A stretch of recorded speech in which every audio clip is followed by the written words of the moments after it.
Hello student, आपके अपने channel माही plus में आप सभी का स्वागत है। तो बच्चों, हम आज आपके पाठ्यक्रम के अनुसार आपका अगला चैप्टर समांतर श्रेणी लेके आए हुए हैं, जिसमें हम सबसे पहले अनुक्रम के बारे में बात करेंगे, फिर श्रेणी के बारे में बात करेंगे, तत्पश्चात समांतर श्रेणी के बारे में बात करेंगे और फिर उसके बाद समांतर श्रेणी पर आधारित कुछ प्रश्नों और एग्जाम्पल की भी चर्चा करेंगे। तो चलिए सबसे पहले हम अनुक्रम, जिसे अंग्रेजी में सीक्वेंस कहते हैं, पर बात करते हैं। तो प्रश्न यह उठता है बच्चों कि अनुक्रम किसे कहते हैं। अनुक्रम किसे कहते हैं, तो हम आइए इस पर डिस्कस करते हैं। आपके सामने स्क्रीन पर दिखाई दे रहा है कि संख्याओं का ऐसा संग्रह अनुक्रम कहलाता है जिसमें उन्हें एक निश्चित क्रम में निश्चित नियम का पालन करते हुए रखा गया हो। उन्हें मतलब संख्याओं का ऐसा संग्रह मतलब कलेक्शन होता है बच्चों। संख्याओं का ऐसा संग्रह अनुक्रम कहलाता है जिसमें उन्हें एक निश्चित क्रम में निश्चित नियम का पालन करते हुए रखा गया हो। अगर उन्हें निश्चित क्रम में रखा गया हो लेकिन निश्चित नियम का पालन न कर रहे हों तो उसे हम अनुक्रम नहीं कहेंगे। एक बार फिर से, संख्याओं का ऐसा संग्रह अनुक्रम कहलाता है जिनमें उन्हें एक निश्चित क्रम में निश्चित नियम का पालन करते हुए रखा गया हो। जैसे आप देख रहे हैं 1, 3, 5, 7 ... आदि संख्याओं का संग्रह एक अनुक्रम है। फिर आगे लिखा है कि जबकि 2, 3, 8, 4, 5 आदि का संग्रह अनुक्रम नहीं है।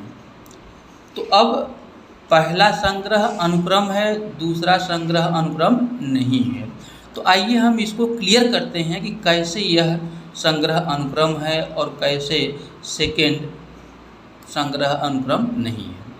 तो बच्चों देखिए ध्यान से, 1, 3, 5, 7। तो एक में एक निश्चित राशि अगर हम दो जोड़ देते हैं तो 3 प्राप्त होता है। 3 में उसी राशि को जिसे हमने 1 में जोड़ा था जोड़ दें तो 5 प्राप्त होता है। फिर 5 में उसी राशि को जो हमने 1 में और 3 में जोड़ा था जोड़ दें तो 7 प्राप्त होता है। इस प्रकार से आप समझ गए होंगे कि वह निश्चित राशि कौन सी है जिसे 1 में जोड़ने पर 3 प्राप्त होता है और 3 में जोड़ने पर 5 प्राप्त होता है और 5 में जोड़ने पर 7 प्राप्त होता है। तो उस निश्चित राशि को आप कमेंट में अवश्य लिखें ताकि हमको क्लियर हो सके कि आपको उस निश्चित राशि का नाम क्लियर हो गया। तो इस प्रकार से यह अनुक्रम है। लेकिन आगे हम देख रहे हैं कि 2, 3, 8, 4, 10 आदि। तो 2 के बाद एक निश्चित राशि को जोड़ने पर 3 तो प्राप्त हो जा रहा है, लेकिन 3 में उसी राशि को जोड़ने पर 8 नहीं प्राप्त हो जा रहा है।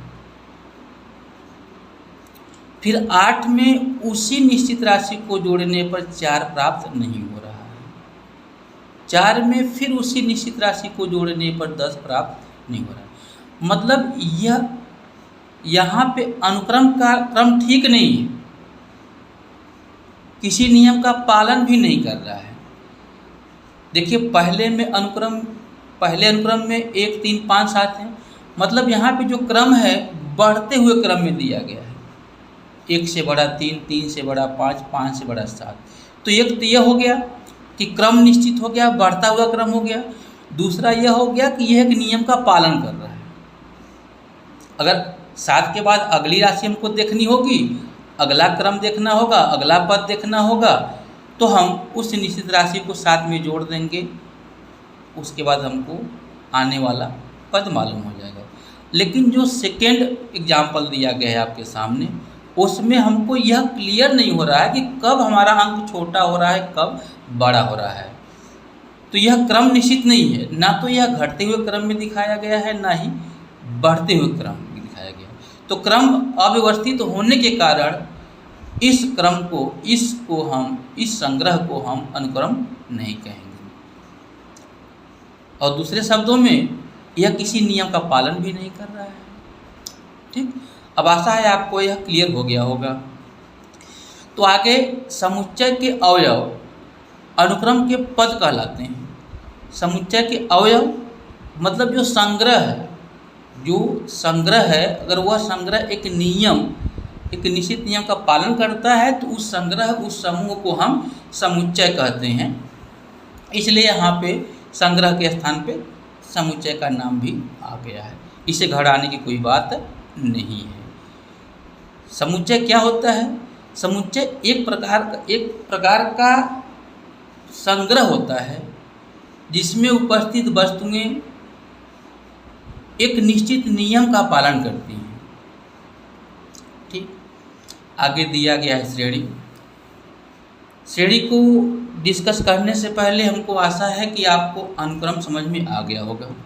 अनुक्रम को एक बार फिर से हम रिवाइज कर देते हैं। संख्याओं का ऐसा संग्रह अनुक्रम कहलाता है जिसमें उन्हें एक निश्चित क्रम में निश्चित नियम का पालन करते हुए रखा गया हो। ठीक, निश्चित क्रम में और एक निश्चित नियम का पालन करते हुए रखा गया हो, उसे हम अनुक्रम कहते हैं। अब बात करते हैं श्रेणी की। किसी अनुक्रम को, पदों को, किसी अनुक्रम के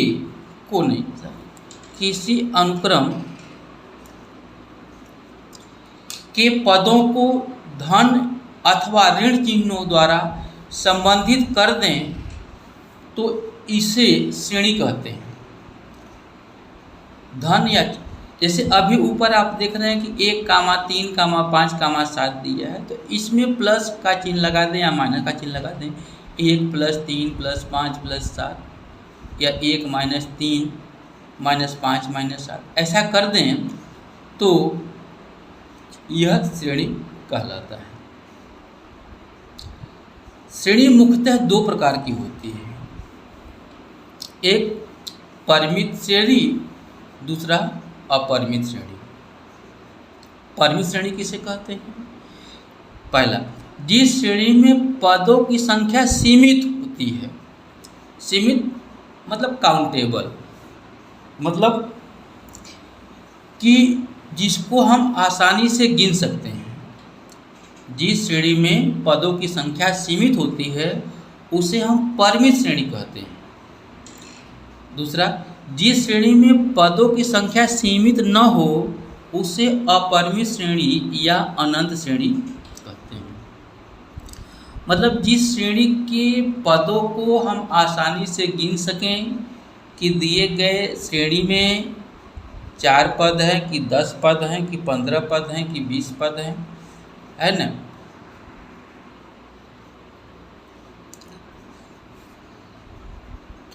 तो दिए गए श्रेणी में अगर हम पदों की संख्या को आसानी से काउंट कर सकते हैं, गिन सकते हैं, तो वह श्रेणी हमारी परिमित श्रेणी कहलाती है। जैसे किसी बाग में आम के पेड़ लगे हैं तो उस बाग में आम के पेड़ों को हम आसानी से गिन सकते हैं, लेकिन बात करें कि किसी नदी में मछलियों या जलीय जीवों की संख्या, तो उसको हम गिन नहीं सकते हैं। तो जिसको हम गिन नहीं सकते हैं उसे हम अपरिमित या अनंत श्रेणी का नाम देते हैं। ठीक बच्चों, इतना आपको समझ में आ गया होगा कि श्रेणी किसे कहते हैं और श्रेणी कितने प्रकार की होती है। अब आगे, अनुक्रम वैसे तो कई प्रकार के होते हैं बच्चों, लेकिन हम यहाँ केवल समांतर श्रेणी पर ही बात करेंगे। श्रेणी यहाँ जो हम बात करने जा रहे हैं वह केवल समांतर श्रेणी की बात करेंगे। श्रेणी वैसे कई प्रकार की होती है, जिसमें आपको हम कुछ नाम गिना देते हैं, आगे चल कर के आप उसको पढ़ने वाले हैं। जैसे यहाँ पे हो गया समांतर श्रेणी, इसके बाद होती है गुणोत्तर श्रेणी, फिर होती है हरात्मक श्रेणी, समांतर श्रेणी, गुणोत्तर श्रेणी, हरात्मक श्रेणी, और एक होता है मिक्स श्रेणी, जिसमें समांतर श्रेणी और गुणोत्तर श्रेणी दोनों का कॉम्बिनेशन होता है। तो बस इतना जानते रहिए कि जो श्रेणी है वह कई प्रकार की होती है, जिसमें मुख्यतः समांतर श्रेणी, गुणोत्तर श्रेणी, हरात्मक श्रेणी और मिक्स श्रेणी होते हैं। लेकिन यहाँ पे हमें केवल समांतर श्रेणी ही पढ़नी है। यहाँ पे हमको केवल समांतर श्रेणी ही पढ़नी है, इसलिए हम केवल और केवल समांतर श्रेणी पर ही बात करेंगे। ठीक, चलिए, आशा है कि अभी तक जो हमने आपको अनुक्रम और श्रेणी की बात की वह आपको समझ में आ रही होगी। चलिए एक बार फिर से हम रिवाइज कर देते हैं कि अनुक्रम किसे कहते हैं। संख्याओं का ऐसा संग्रह अनुक्रम कहलाता है जिसमें उन्हें एक निश्चित क्रम में निश्चित नियम का पालन करते हुए रखा गया। संख्याओं का ऐसा संग्रह अनुक्रम कहलाता है बच्चों, जिसमें उन्हें एक निश्चित क्रम में निश्चित नियम का पालन करते हुए रखा गया। ठीक, उसके बाद बात आती है श्रेणी की। तो किसी अनुक्रम के पदों को धन या ऋण चिन्हों द्वारा संबंधित कर दें तो इसे हम श्रेणी कहते हैं। श्रेणी मुख्यतः दो प्रकार की होती है, एक होती है परिमित श्रेणी, दूसरी होती है अपरिमित श्रेणी। अब प्रश्न यह उठता है बच्चों कि परिमित श्रेणी किसे कहते हैं।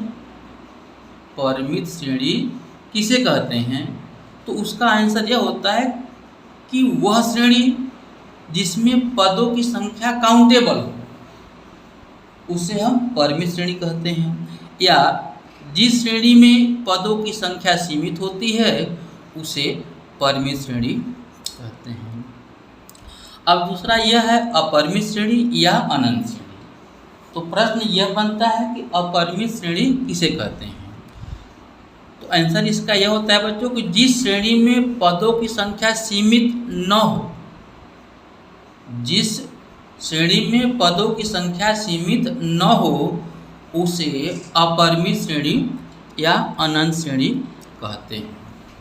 ठीक, अब आपको हमने यही बता दिया कि श्रेणी कई प्रकार की होती है, जिसमें से मुख्य रूप से पहला समांतर श्रेणी, दूसरा गुणोत्तर श्रेणी, तीसरा हरात्मक श्रेणी, चौथा मिक्स श्रेणी, जो हम लोग आगे आने वाले क्लासों में पढ़ेंगे। लेकिन वर्तमान के क्लास में हम लोग केवल और केवल समांतर श्रेणी पर ही विचार करेंगे। तो आशा है आप लोगों को समझ में आ रहा होगा। आपको वीडियो अच्छा लगेगा तो लाइक अवश्य करिएगा। एक प्रश्न हमने आपसे ऊपर पूछा है, उसका कमेंट बॉक्स में आंसर जरूर दीजिएगा, ताकि हमें लगे कि आप मेहनत से पढ़ाई कर रहे हैं। गर्मी की छुट्टी हो चुकी है, आप गर्मी की छुट्टी यानी कि समर वैकेशन का आनंद लेते हुए पढ़ाई भी करते रहिए, ताकि आपकी पढ़ाई में कहीं से कोई व्यवधान उत्पन्न न हो। और जैसे ही स्कूल खुले आपका रूटीन कंटिन्यू जारी रहे। नहीं तो विद्यालय खुलने के बाद अगर गर्मी की छुट्टी में आपने पढ़ाई नहीं किया है तो एक बार फिर से नए सिरे से शुरू करना होगा पढ़ाई आपको। चलिए, समांतर श्रेणी, वह श्रेणी समांतर श्रेणी कहलाती है जिसमें प्रत्येक पद पूर्व पद में एक निश्चित संख्या जोड़ने या घटाने से प्राप्त होता है। वह श्रेणी समांतर श्रेणी कहलाती है जिसमें मतलब श्रेणी में प्रत्येक पद पूर्व पद में एक निश्चित संख्या जोड़ने या घटाने से प्राप्त होती है। और जो निश्चित संख्या होती है वह सार्वांतर या पदांतर कहलाता है। पदांतर मतलब पदों का अंतर, सार्वांतर वह सब जगह समान होता है। सार्वांतर वह सब जगह समान होता है। ठीक है। समांतर श्रेणी को संक्षेप में श्रेणी लिखते हैं मतलब समांतर श्रेणी, और इंग्लिश में एपी लिखते हैं। AP, A for arithmetic, P for progression, arithmetic progression लिखते हैं। समांतर श्रेणी की परिभाषा क्लियर हो गई होगी आपकी। एक बार फिर से, वह श्रेणी समांतर श्रेणी कहलाती है जिसमें प्रत्येक पद पूर्व पद में एक निश्चित राशि या संख्या जोड़ने या घटाने से प्राप्त होता है। अगर दूसरा पद प्राप्त करना है तो पहले वाले पद में एक निश्चित राशि जोड़ेंगे अथवा घटाएंगे तो हमें मिलेगा। फिर तीसरा वाला पद प्राप्त करना है तो दूसरे वाले पद में एक निश्चित राशि जोड़ेंगे अथवा घटाएंगे तो हमको तीसरा पद मिलेगा। यही सिलसिला क्रमशः जारी करते हुए हम श्रेणी के विभिन्न पद प्राप्त करते हैं। अब आगे, यदि A1, A2, A3 ... आदि समांतर श्रेणी में है तो इसका पहला पद A1 होगा, दूसरा पद A2 होगा, इसी प्रकार से इसका n वां पद AN और सार्वंतर D। तो D बराबर A2 माइनस A1 बराबर A3 माइनस A2 बराबर। तो यहाँ से सार्वंतर के नियम से स्पष्ट हो रहा है कि किन्हीं दो क्रमागत पदों का अंतर यदि समान है तो वह श्रेणी समांतर श्रेणी कहलाएगी। किन्हीं दो क्रमागत पदों का अंतर यदि समान है तो वह श्रेणी समांतर श्रेणी कहलाएगी। तो बच्चों, यहाँ से हमको इस नियम के आधार पर यह क्लियर करना होगा कि दी गई श्रेणी समांतर श्रेणी है कि नहीं। किस नियम के आधार पर? इस D बराबर A2 माइनस A1 बराबर A3 माइनस A2, आगे भी ऐसे ही A4 माइनस A3 हम बात कर सकते हैं। अब आगे लिखा है कि यदि AP का प्रथम पद A और सार्वंतर D हो तो AP को हम कैसे लिखेंगे? अगर किसी समांतर श्रेणी का पहला पद दे दिया जाए आपको और सार्वंतर दे दिया जाए तो आप उस श्रेणी को कैसे लिखेंगे? तो देखिए, ऐसे लिखेंगे बच्चों, A पहला पद, इस पहले पद में जैसे ही आप D जोड़ देंगे तो A प्लस D हो जाएगा दूसरा पद। फिर दूसरे पद में पुनः D जोड़ेंगे तो A प्लस 2D, D में D जुड़ा 2D, A प्लस 2D तीसरा पद, फिर आगे A प्लस 3D। ऐसे ही हमको श्रेणी के पद मिलते हुए जाएंगे बच्चों। तो चलिए अब हम समांतर श्रेणी पर आधारित कुछ एग्जाम्पल्स को देखते हैं कि वह एग्जाम्पल्स किस प्रकार से समांतर श्रेणी होने का दावा करते हैं, कैसे वह समांतर श्रेणी है, और यदि किसी समांतर श्रेणी का प्रथम पद सार्वंतर दिया हुआ है तो हम समांतर श्रेणी कैसे प्राप्त कर सकते हैं।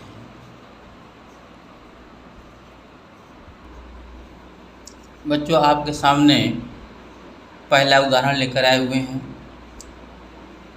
प्रश्न इस प्रकार से है, संख्याओं की निम्नलिखित सूचियों में से कौन कौन से समांतर श्रेणी में नहीं है? यदि इनमें से कोई समांतर श्रेणी में है तो उसके अगले दो पद लिखिए। आपके सामने 4 अनुक्रम दिए गए हैं और इस चारों अनुक्रम में से आपको यह बताना है कि कौन सा समांतर श्रेणी में है, कौन सा नहीं है। अगर जो समांतर श्रेणी में है तो उसके अगले दो पद और लिख देने हैं आपको। चलिए तो पहले से हम शुरू करते हैं। पहले में है 4, 10, 16, 22। अगर कहेंगे तो यह पहला पद, यह दूसरा पद, यह तीसरा पद, यह चौथा पद। तो चलिए हम यहाँ से पहले हम D1 निकाल लेते हैं।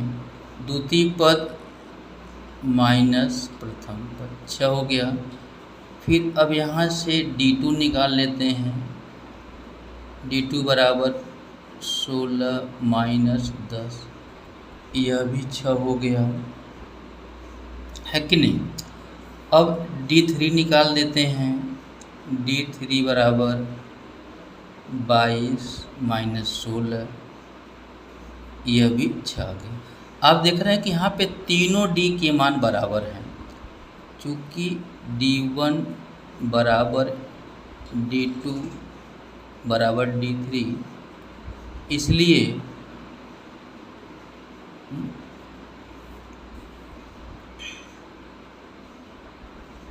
दिया गया श्रेणी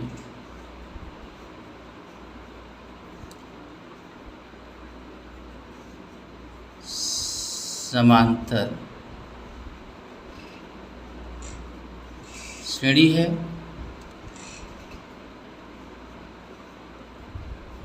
जिसका सर्वांतर बराबर 6। ठीक है। अब बच्चों सर्वांतर 6 हो गया। इसका अर्थ होता है कि पहले पद में है ना, यह सर्वांतर मतलब वह निश्चित राशि जिसको हमने पहले पद में जोड़ करके दूसरा पद ज्ञात किया, फिर दूसरे पद में जोड़ करके तीसरा पद ज्ञात किया, फिर तीसरे पद में जोड़ करके चौथा पद ज्ञात किया। अब देखिए 4 में 6 जोड़ दिए तो 10 आ गया, 10 में 6 जोड़ देंगे तो 16 आ जाएगा, फिर 16 में 6 जोड़ देंगे तो 22 आ जाएगा, 22 में 6 जोड़ देंगे तो आएगा, फिर जो आएगा उसमें 6 जोड़ेंगे, है ना। अतः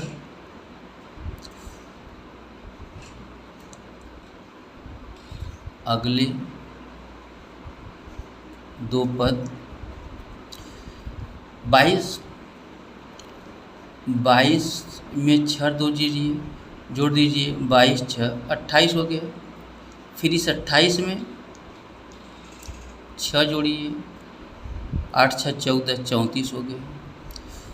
अगले दो पद 28 और 34 हो गए, है ना। अगले दो पद हमारे क्या हो गए, 28 और 34 हो गए। इस 28 कामा 34, ठीक। तो चलिए आगे हम देखते हैं बी में।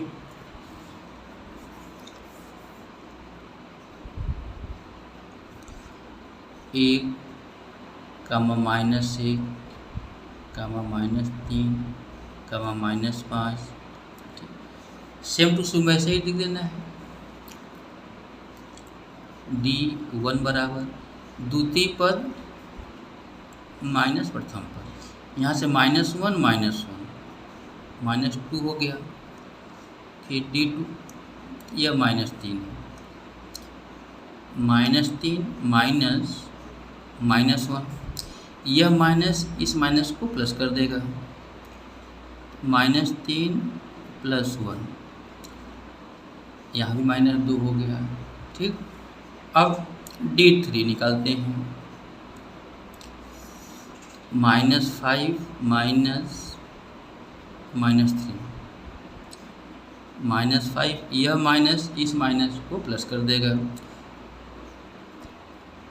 तो यह हो गया -2।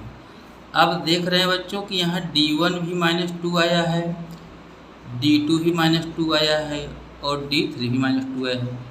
इसका मतलब कि चूँकि D1 बराबर D2 बराबर D3।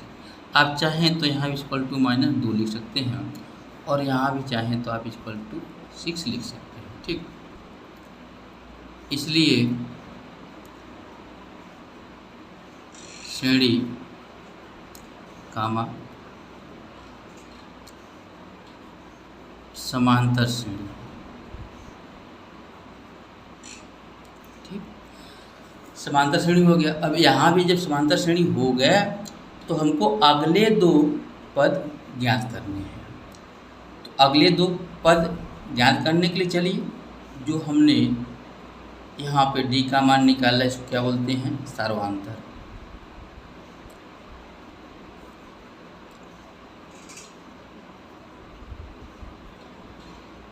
सार्वधातुक बराबर -2। ठीक,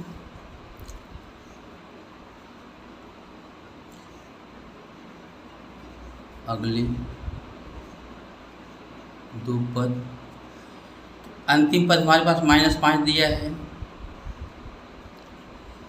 इस -5 में जोड़ देंगे -2, क्या हो गया -5, यह प्लस माइनस मिल करके माइनस हो जाएगा, यह -2 हो गया, -5 -2 -7 हो गया, पहला पद ही हो गया। और फिर -7 में प्लस कर देंगे, यह जो अंतर है -2। अब यह माइनस इस प्लस के साथ गुणा होकर के माइनस हो जाएगा, तो -7 -2 7 2 9, यहाँ -2, तो दो पद हो गए -7, -9। ठीक है बच्चों, तो आपको समझ में आया होगा। चलिए हम नेक्स्ट पे बात करते हैं।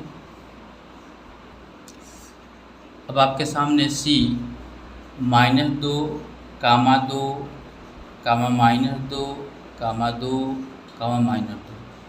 चलिए D1 D2 D3 निकालते हैं।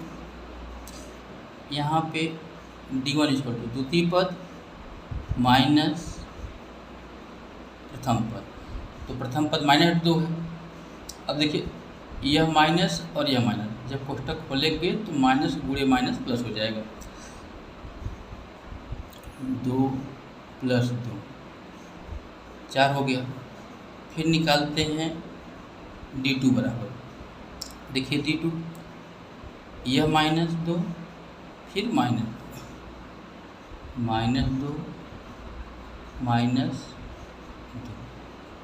यह -4 हो गया। अब D3 आप निकालें या ना निकालें, क्योंकि यहाँ पे देखिए आप D1 और D2 दोनों अलग अलग हो गया। D3 की बात करेंगे, -2 माइनस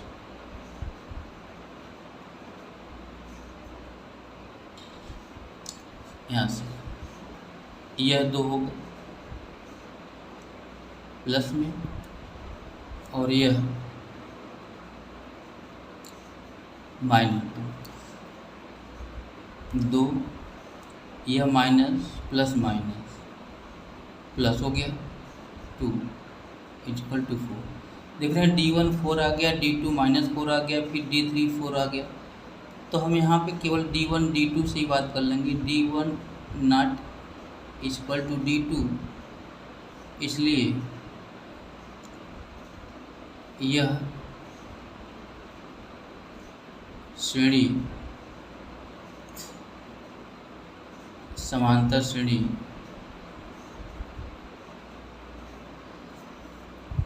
नहीं है। ठीक है, चलिए आगे हम D की बात कर लेते हैं। 1, 1, 1, 2, 2, 2,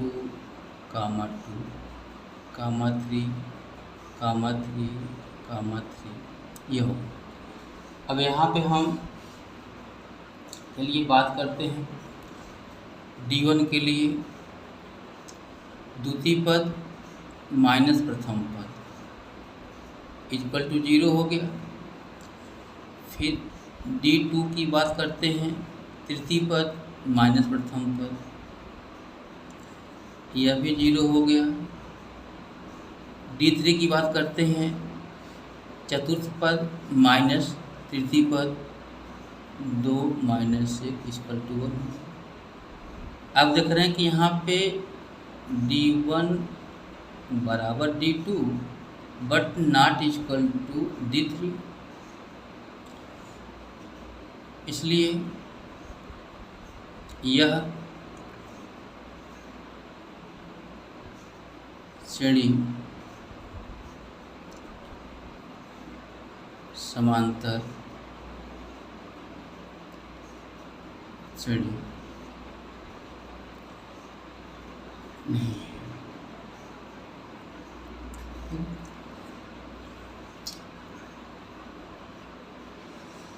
तो बच्चों नेक्स्ट क्वेश्चन आपके सामने हम लिखे हैं,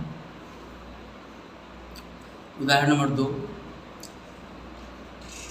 समांतर श्रेणी 3/2 कामा 1/2 कामा -1/2 कामा -3/2 डाटा के लिए प्रथम पद ए और सार्वंतर डी लिखिए। ठीक है, तो प्रथम पद मतलब पहला पद। तो बच्चों यहाँ पर प्रथम पद ए बराबर ये जो सबसे पहले लिखा गया है पद वह होता है 3/2, ये हो गया। और सार्वंतर जिसको डिस लिखा गया। तो इसमें क्या होता है कि अगर हम लिखें अगला पद माइनस पिछला पद, तो अगला पद 1/2, फिर माइनस पिछला पद मतलब इसके ठीक पहले 3/2। देखिए लघुत्तम हम 2 ले लेंगे, 1 और यह -3 बराबर 3 में से 1 घट जाएगा 2, और चूँकि 3 अंक बड़ा है इसलिए इसका चिन्ह माइनस यहाँ लगा दिया। यह कट करके एक बार में -1, यह आपका आंसर हो।